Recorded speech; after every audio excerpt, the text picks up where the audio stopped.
नमस्कार दोस्तों, कैसे हैं आप सभी। आशा करते हैं आप सभी लोग अच्छे होंगे, स्वस्थ होंगे, मस्त होंगे, अपनी तैयारी को भी अच्छे से कर रहे होंगे। तो हम लोग यहाँ से डेली की डेली एक क्लास में 25 क्वेश्चन साइंस के कवर करते हैं, जो कहीं ना कहीं एग्ज़ाम के पूछे हुए ही हैं। रेलवे के जो भी अभी तक प्रीवियस ईयर एग्ज़ाम हुए थे, वहाँ पे ये क्वेश्चन आए हुए हैं। और आने वाले एग्ज़ाम में रेलवे में या अन्य किसी एग्ज़ाम में जहाँ पे साइंस पूछी जाती है, वहाँ पर ही यही क्वेश्चन आपको देखने को मिलेंगे।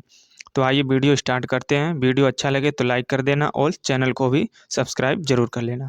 तो आइए वीडियो स्टार्ट करते हैं। तो आज का पहला सवाल हो जाएगा कि मांसपेशियों का वह भाग जो संकुचन उत्पन्न करने के लिए सिकुड़ता है, वह क्या कहलाता है। तो उसे हम लोग कहते हैं एक्टिन। ऑप्शन डी इसमें करेक्ट हो जाएगा। तो मांसपेशियों का एक्टिन भाग जो संकुचन उत्पन्न करता है, इसे हम लोग एक्टिन ही कहते हैं। तो ये हो जाएंगे इसके इम्पोर्टेंट पॉइंट, यहाँ पे देख सकते हैं। अगला प्रश्न हो जाएगा कि मानव शरीर में द्विशिरस्क मांसपेशियां कहाँ स्थित होती हैं। तो यह आपकी होती हैं बाह में। ऑप्शन ए इसमें करेक्ट हो जाएगा। तो क्वेश्चन आप देख सकते हैं कि यह लेटेस्ट पैटर्न के ही क्वेश्चन है, जो अभी हाल फिलहाल में आए हुए ही हैं। अगला प्रश्न हो जाएगा कि मायोसिन और एक्टिन क्या है। तो यह आपका होता है मांसपेशीय प्रोटीन होता है। तो ऑप्शन इसमें भी ए करेक्ट हो जाएगा। तो मायोसिन और एक्टिन मांसपेशीय प्रोटीन होते हैं, इनको याद रखना है। अगला प्रश्न हो जाएगा कि सार्कोलेमा वह झिल्ली है जो किसको कवर करती है। तो यह आपके मांसपेशीय तंत्र को कवर करती है। तो इस झिल्ली को क्या कहते हैं, सार्कोलेमा झिल्ली कहते हैं। तो इसको भी नोट डाउन जरूर कर लेना। तो सार्कोलेमा झिल्ली वह झिल्ली है जो मांसपेशीय तंतु को कवर करती है। अगला प्रश्न हो जाएगा। अगला प्रश्न है कि निम्नलिखित में से कौन सा मानव शरीर में पाई जाने वाली हड्डी नहीं है। तो इन चार ऑप्शन में बताना कौन सी हड्डी मानव शरीर में नहीं पाई जाती है। तो ए ऑप्शन है स्टिरप, ये भी आपकी मानव शरीर में पाई जाती है। वी है हैमर, ये भी पाई जाती है। और एनविल ये भी पाई जाती है, लेकिन आपकी एक्स ये मानव शरीर की हड्डी नहीं होती है। तो इसमें आपका करेक्ट आंसर हो जाएगा ऑप्शन डी। यहाँ से क्वेश्चन आप देख सकते हैं 2019 में पूछे हुए ही हैं। एक्स मानव शरीर में पाई जाने वाली हड्डी नहीं है, जबकि यह स्टिरप, हैमर और एनविल ये अस्थियां पाई जाती हैं। अगला प्रश्न हो जाएगा कि नी कैप को क्या कहा जाता है। तो नी कैप को पालिया कहते हैं या पलिया कहते हैं। ऑप्शन वी इसमें करेक्ट हो जाएगा। तो नी कैप को हम लोग पलिया कहते हैं, तो ये याद रखना है। अगला प्रश्न हो जाएगा कि निम्नलिखित में से कौन से अस्थिबंध, जिसे हम लोग कहेंगे लिगामेंट, द्वारा जुड़े होते हैं। तो लिगामेंट के द्वारा यह हड्डी और हड्डी जुड़ी होती है, यानी हड्डी से हड्डी जुड़ी होती है, ये आपको याद रखना है। तो अस्थिबंध के द्वारा आपकी हड्डियां जुड़ी होती हैं। अब अगला चैप्टर हमारा हो जाएगा अंतःस्रावी तंत्र। तो यहाँ से भी क्वेश्चन आपको एग्जाम में देखने को मिलते हैं, और किस प्रकार क्वेश्चन बनते हैं यहाँ से हम लोग एक एक करके क्वेश्चन देखेंगे। तो अंतःस्रावी तंत्र ये भी साइंस का इम्पोर्टेंट चैप्टर होता है, जो हर एग्जाम में यहाँ से क्वेश्चन बनने की संभावना ज़्यादा रहती है। तो यहाँ से प्रश्न हो जाएगा कि किस हार्मोन की कमी के कारण मधुमेह रोग होता है। तो यह होता है आपका इंसुलिन हार्मोन। तो इंसुलिन हार्मोन की कमी से मधुमेह नामक रोग हो जाता है। तो हम लोग इसके फैक्ट समझेंगे क्या हो जाएंगे। तो मधुमेह रोग इंसुलिन हार्मोन की कमी से होता है। तो सबसे पहले यही आपको याद रखना है। और इंसुलिन अग्न्याशय के लैंगरहैंस द्वीप की बीटा कोशिकाओं द्वारा स्रावित होता है, जो ऊतकों में कार्बोहाइड्रेट को ऑक्सीकृत करने व पेशियों में संचित करने में सहायता करती है, जिससे रक्त में शर्करा की मात्रा नियंत्रित रहती है। तो ये इंपॉर्टेंट पॉइंट, इनको जरूर याद रखना। अगला प्रश्न हो जाएगा कि मानव शरीर में पाई जाने वाली निम्नलिखित में से कौन सी ग्रंथि एक अंतःस्रावी ग्रंथि नहीं है। तो यह होती है आपकी लार ग्रंथि। यह अंतःस्रावी ग्रंथि नहीं होती है। बाकी आपकी अधिवृक्क ग्रंथि ये भी हो जाएगी, पीयूष ग्रंथि ये भी हो जाएगी, और थायराइड ग्रंथि ये भी हो जाएगी। लेकिन आपकी ये जो लार ग्रंथि है, ये नहीं होती है अंतःस्रावी ग्रंथि। तो ऑप्शन डी इसमें करेक्ट हो जाएगा। तो दिए गए मानव ग्रंथियों में से लार ग्रंथि अंतःस्रावी ग्रंथि नहीं है। मनुष्य में पाई जाने वाली प्रमुख अंतःस्रावी ग्रंथियां हो जाएंगी अधिवृक्क ग्रंथि, पीयूष ग्रंथि, थायराइड ग्रंथि, अग्न्याशय, पीनियल ग्रंथि और डिंब ग्रंथि और अंड ग्रंथि। तो ये आपको इनको जरूर नोट डाउन कर लेना है। अगला प्रश्न हो जाएगा कि निम्नलिखित में से कौन सा डिंब ग्रंथि हार्मोन का एक उदाहरण है। तो यह हो जाएगा एस्ट्रोजन, ऑप्शन ए इसमें करेक्ट हो जाएगा। तो यहाँ से भी क्वेश्चन आपके 2018 में ग्रुप डी में पूछे हुए क्वेश्चन है। तो ये इंपॉर्टेंट चैप्टर है, यहाँ से भी कई क्वेश्चन एग्जाम में बनने की संभावना ज़्यादा रहती है। तो एस्ट्रोजन एक सेक्स हार्मोन है जो महिलाओं के यौन और प्रजनन स्वास्थ्य को बनाए रखने के लिए आवश्यक है। एस्ट्रोजन हार्मोन डिंब ग्रंथि हार्मोन का उदाहरण हो जाएगा। तो ये इंपॉर्टेंट पॉइंट इनको याद रखना है। बढ़ते हैं हम लोग अगले प्रश्न की ओर। अगला प्रश्न हमारा हो जाएगा कि थायरॉक्सिन हार्मोन के निर्माण के लिए किस खनिज की आवश्यकता होती है। तो यह होता है आयोडीन की आवश्यकता होती है। तो थायरॉक्सिन हार्मोन के निर्माण के लिए आयोडीन की आवश्यकता होती है। तो यहाँ पे ये याद रखना है, थायरॉक्सिन हार्मोन के निर्माण के लिए आयोडीन की आवश्यकता होती है। थायरॉक्सिन हार्मोन का स्रावण थायराइड ग्रंथ से होता है। मोस्ट इंपॉर्टेंट यहाँ पे ये स्टार डाल के पॉइंट जरूर नोट डाउन कर लेना। यहाँ से डायरेक्टली क्वेश्चन आपको एग्जाम में पूछा जाता है। और थायराइड मानव शरीर में पाई जाने वाली सबसे बड़ी अंतःस्रावी में से एक है। तो ये भी स्टार डाल के इसको नोट डाउन जरूर कर लेना। और आयोडीन की कमी से घेंगा नामक रोग हो जाता है, इसको भी नोट डाउन कर लेना। इस क्वेश्चन से आपको 3 इंपॉर्टेंट फैक्ट मिल गए हैं जो कहीं ना कहीं आपके आने वाले एग्जाम में यहाँ से भी क्वेश्चन बनने की संभावना रहेगी। अगला प्रश्न हो जाएगा कि जब कोई बहुक्रोधित या शर्मिंदा या चिंतित होता है तो ऐसे में कौन सा हार्मोन तनाव को समायोजित करने में शरीर की मदद करता है। तो कौन सा हार्मोन होगा इसमें। तो यह हो जाएगा एंड्रीनेलिन, ऑप्शन बी इसमें करेक्ट हो जाएगा। तो हमारे बहुत क्रोधित होने चिंतित या शर्मिंदा होने पर एड्रीनलिन हार्मोन इस तनाव या डर की स्थिति को समायोजित करने में शरीर की मदद करता है। शरीर की ऐसी तनावपूर्ण स्थिति जिसमें दिल जोर जोर से धड़कने लगे तो फाइट या फ्लाइट हार्मोन प्रक्रिया कहलाती है। और इस हार्मोन को हम लोग कहते हैं फाइट या फ्लाइट हार्मोन, इसको याद रखना है। तो इस हार्मोन को हम लोग कहते हैं फाइट या फ्लाइट हार्मोन।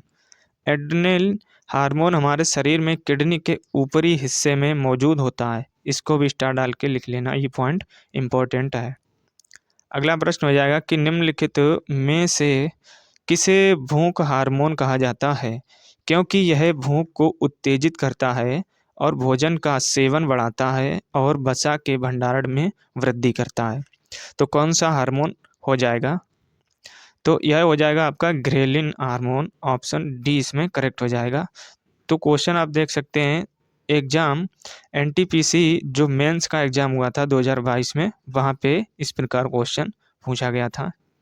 तो हार्मोन शरीर की अंतःस्रावी ग्रंथियों द्वारा स्रावित रसायन होते हैं जो विशेष रूप से शारीरिक अभिक्रियाओं को प्रेरित करते हैं। ग्रेलिन एक बहुआयामी घट हार्मोन है जो अपने रिसेप्टर ग्रोथ हार्मोन और सीक्रेट गॉग रिसेप्टर को सक्रिय करता है। ग्रेलिन हॉलमार्क के कार्य भोजन के सेवन, वसा के जमाव और वृद्धि हार्मोन रिलीज पर इसके उत्तेजक प्रभाव हैं। ग्रेलिन हार्मोन भूख के लिए उत्तरदायी हार्मोन हो जाएगा। तो यहाँ से इंपॉर्टेंट पॉइंट जरूर इसको नोट डाउन कर लेना। अगला प्रश्न हो जाएगा कि निम्नलिखित में से कौन सा वर्णक हमारे बालों, त्वचा और आँखों के रंग के लिए मुख्य रूप से उत्तरदायी होता है। तो कौन सा ऐसा वर्णक हो जाएगा इसमें। तो यह हो जाएगा आपका मेलानिन नामक वर्णक, ऑप्शन सी इसमें करेक्ट हो जाएगा। तो मेलानिन एक प्राकृतिक पिगमेंट है, इससे त्वचा, बाल और आँखों का रंग निर्धारित होता है। गोरी त्वचा वाले लोगों की तुलना में सांवली त्वचा वाले लोगों में अधिक मेलानिन होता है। मेलेनोसाइट्स नामक कोशिकाएं मेलेनिन बनाती हैं। तो ये पॉइंट यहाँ से जरूर स्टार डाल के लिख लेना। अब बढ़ते हैं हम लोग अगले प्रश्न की ओर। अगला प्रश्न हो जाएगा कि युवावस्था के समय लड़कों में दिखाई देने वाली उपस्थिति में बदलाव लाता है। तो यह कौन सा हार्मोन हो जाएगा? तो इसमें आपका करेक्ट आंसर हो जाएगा ऑप्शन डी, इसमें करेक्ट हो जाएगा। तो यह होता है आपका टेस्टोस्टेरोन हार्मोन। ऑप्शन डी इसमें करेक्ट हो जाएगा। तो युवावस्था के समय लड़कों में दिखाई देने वाली उपस्थिति में बदलाव यह टेस्टोस्टेरोन हार्मोन के कारण होता है। अब हम लोग देखेंगे इसके फैक्ट क्या हो जाएंगे। तो यहाँ से देख सकते हैं ये इसके हो जाएंगे फैक्ट जो कि इम्पोर्टेंट हैं। तो यहाँ से आप इसका स्क्रीनशॉट भी ले सकते हैं। अगला प्रश्न हो जाएगा कि एस्ट्रोजन का मूल कार्य क्या है? तो इसमें आपका हो जाएगा कि मासिक धर्म चक्र को विनियमित करने के लिए। ऑप्शन वी इसमें करेक्ट हो जाएगा। तो यहाँ से भी क्वेश्चन आपका एनटीपीसी 2021 में पूछे गए थे। तो एस्ट्रोजन मादा लिंगी हार्मोन है। इसका स्रावण तरुणावस्था में आरंभ होता है। मादा में सामान्य मध्य चक्र व रज चक्र के नियमन हेतु यह हार्मोन आवश्यक है। इस हार्मोन द्वारा स्तन ग्रंथियों में डक्ट यूलर वृद्धि होती है और इस हार्मोन का स्रावण ग्रेफियन पुटक के थीका इंटरना द्वारा किया जाता है। तो ये फैक्ट यहाँ से जरूर नोट डाउन कर लेना। अगला प्रश्न हो जाएगा कि पुरुष मानव शरीर के किस अंग को एडम का एप्पल कहा जाता है? तो इसको कहेंगे हम लोग कंठ या टेटुआ। ऑप्शन डी यहाँ पे करेक्ट हो जाएगा। तो गले के नीचे माना कि यहाँ से कुछ ऐसे गले आपका हो जाएगा। तो यहाँ से ये जो निकला हुआ हिस्सा होता है गांठी जैसा, यही होता है आपका कंठ या टेटुआ। तो इसी को हम लोग कहते हैं एडम का एप्पल। तो पुरुषों में थायराइड कार्टिलेज का अग्रभाग जो स्वयं यंत्र को घेरे रहता है एडम का एप्पल कहलाता है। स्वर यंत्र जिसे आमतौर पर वॉइस बॉक्स या ग्लोटिन कहा जाता है ऊपर ग्रसनी व नीचे श्वास नली के बीच हवा के लिए मार्ग है। तो यहाँ से ये इम्पोर्टेंट पॉइंट हो जाएंगे। बढ़ते हम लोग अगले प्रश्न की ओर। अगला प्रश्न हमारा हो जाएगा कि थायरॉक्सिन के संश्लेषण के लिए कौन सा तत्व आवश्यक है? तो कौन सा तत्व आवश्यक होता है? तो यह अभी हम लोग ऊपर बढ़े थे, ये होता है आयोडीन। ऑप्शन वी इसमें करेक्ट हो जाएगा। तो यह क्वेश्चन हम लोग अभी पीछे भी पढ़ चुके थे और यहाँ से भी रिपीट ये हो गया क्वेश्चन। तो रेलवे सबसे ज़्यादा अपने प्रीवियस ईयर क्वेश्चन ज़्यादा रिपीट करती है और यह आने वाले एग्जाम में यही क्वेश्चन डायरेक्टली देखने को मिलेंगे। और आगे बढ़ने से पहले हम बता दें, हम लोगों का टारगेट है न्यू ईयर तक 1K सब्सक्राइबर कंप्लीट करने का। तो यह टारगेट हम लोग न्यू ईयर तक जल्दी कंप्लीट करने की कोशिश करेंगे, जिससे आने वाले समय में हम लोग एक बेहतर और नई एनर्जी और जुनून उत्साह के साथ हम लोग क्लासें अटेंड कर सकें। तो चैनल को ज़रूर सब्सक्राइब कर लेना और मित्र यार दोस्तों में इसको शेयर करना, जहाँ भी आपके ग्रुप वगैरह हो तो वहाँ पे भी इसको शेयर ज़रूर कर देना। चलिए बढ़ते हैं अगले प्रश्न की ओर। तो यहाँ से हम लोग इसके फैक्ट भी समझ लेंगे, फिर क्वेश्चन देखेंगे। तो थायराइड हार्मोन का निर्माण शरीर की थायराइड ग्रंथि के द्वारा होता है। यह हार्मोन कोशिकीय श्वसन की गति को तीव्र करता है। थायरॉक्सिन के संश्लेषण के लिए आयोडीन और सेलेनियम सबसे महत्वपूर्ण सूक्ष्म पोषक तत्व है। तो यहाँ से ये इंपॉर्टेंट पॉइंट याद रखने हैं। अगला प्रश्न हमारा हो जाएगा कि निम्नलिखित में से कौन सा पशु हार्मोन है? तो इन 4 ऑप्शन में बताना है कौन सा पशु हार्मोन हो जाएगा। तो ऑप्शन ए है साइटोकाइनिन, तो ये नहीं होता है आपका, तो ये गलत हो जाएगा यहाँ पे। वी है कि जिब्रेलिन, तो ये भी नहीं होता है। सी है ऑक्सिन, ये भी नहीं होता है। तो इंसुलिन, तो यही हो जाएगा आपका पशु हार्मोन। तो ऑप्शन डी इसमें करेक्ट हो जाएगा। तो यहाँ से भी क्वेश्चन 2021 में पूछे हुए हैं, जो मेंस एग्जाम हुआ था, CVT 2 जिसे कहते हैं।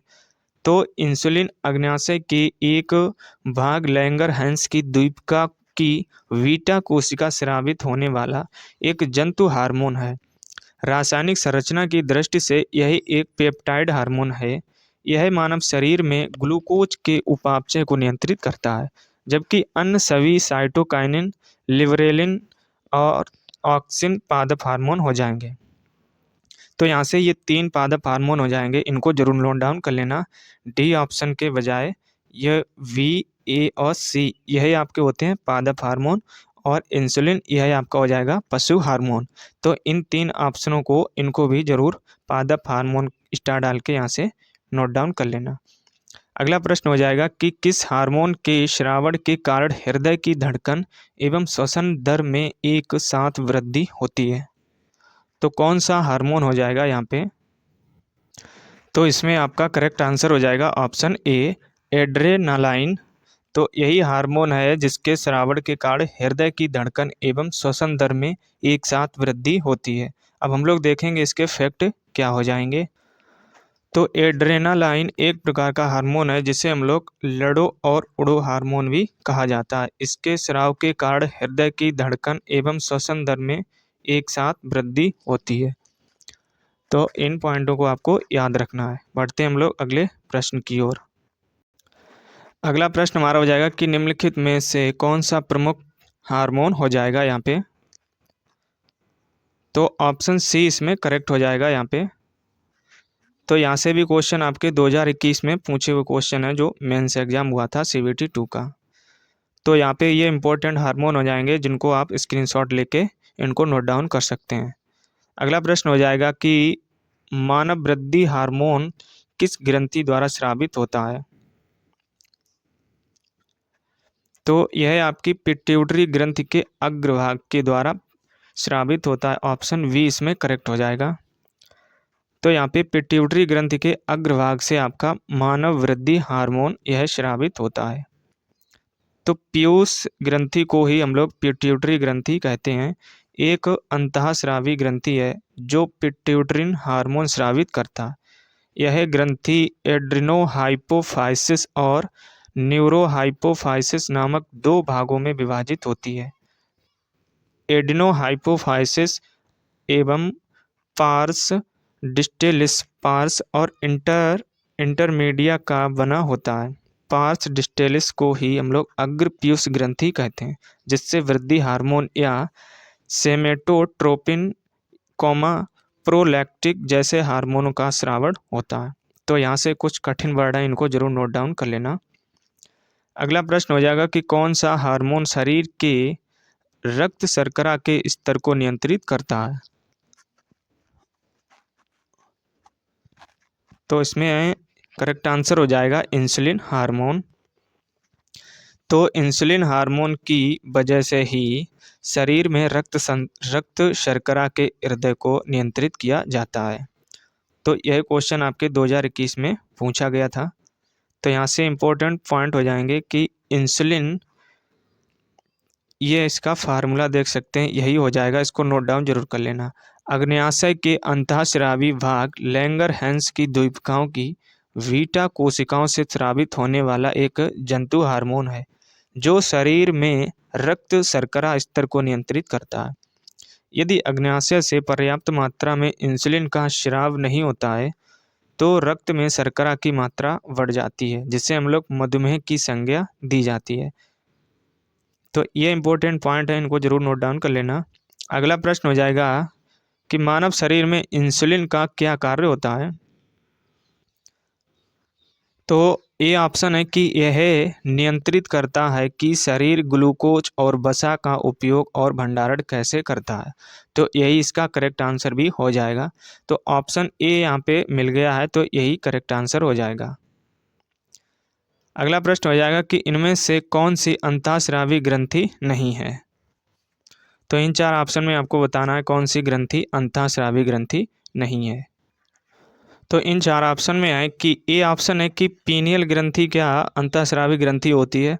तो यह हो जाएगी। यहाँ पे हमें पूछा गया अंतःस्रावी ग्रंथि नहीं है, तो यहाँ पे पीनियल ग्रंथि यह होती है अंतःस्रावी ग्रंथि। और थायराइड ग्रंथि यह भी हो जाएगी।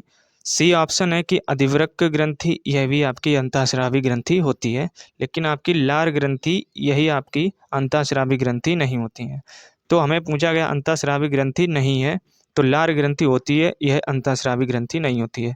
तो इसमें आपका करेक्ट आंसर हो जाएगा ऑप्शन डी। तो हम लोग इसके फैक्ट समझेंगे क्या हो जाएंगे। फीनियल थायराइड अधिवृक्क एक अंतःस्रावी ग्रंथि है, जबकि लार ग्रंथि एक बहिस्रावी ग्रंथि हो जाएगी। इसको यहाँ से स्टार आर्के जरूर लिख लेना। तो जो अंतःस्रावी ग्रंथि होती है यह बहिस्रावी ग्रंथि है, जो शरीर के बाह्य या भीतर पदार्थों को निकालती है। अंतःस्रावी ग्रंथि वह ग्रंथि है जो हार्मोन को सीधा रक्त में छोड़ देती है।